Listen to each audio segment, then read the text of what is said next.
in today's video, we're going to be doing a rather belated Black Friday cosplay supply haul.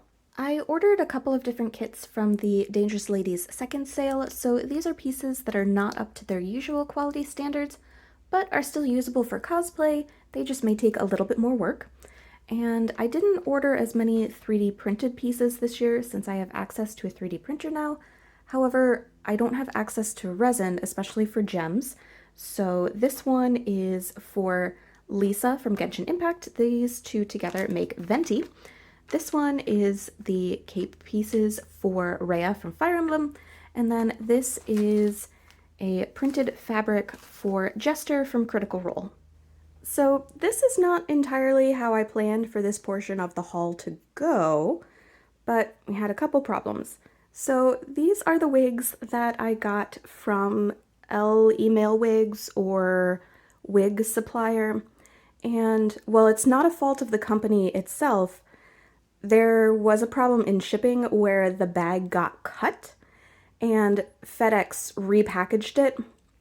Thankfully, the wigs are fine. The cut through the bag only cut one of the wig bags, but didn't cut the actual wig itself.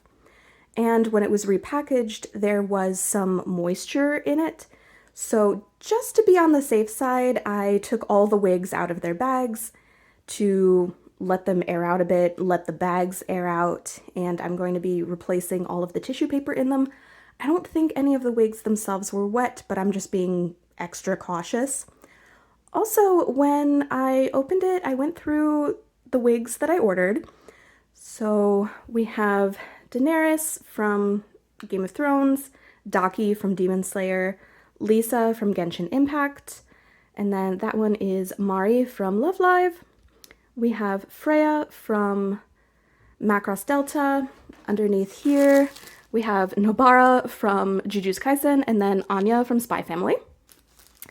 And you may have noticed that two of these wigs I didn't mention, and that's because I didn't order them. I don't know if they were thrown in there as freebies, but the blue one and the dark pink were not part of my order. There was also this little Christmas stocking, which I definitely did not order, so I'm wondering if maybe they threw them in as freebies, which is nice, but I also don't know what to make with them. I looked on the website and they were both relatively cheap wigs, so they may have just been getting rid of some of their collection. But this one is supposed to be someone from Disney Descendants, and this one from My Little Pony. I don't really have plans on cosplaying either of those characters, so if you have suggestions for what I could make with them, let me know in the comments below, and also let me know if this is something you've experienced when ordering from this seller before. And now we have the last bit of the things that I purchased on Black Friday. These are again from Dangerous Ladies, except they are printed by a third party. So it did take a while for them to come, and it did say that on the listing, that it can take multiple weeks for your order to arrive. And it also may have taken longer for me since I live in the United States and they are shipping from Canada. First up, we have the hat fabric for Lisa from Genshin Impact. So it's just the inside of the hat with all of this white detailing on it.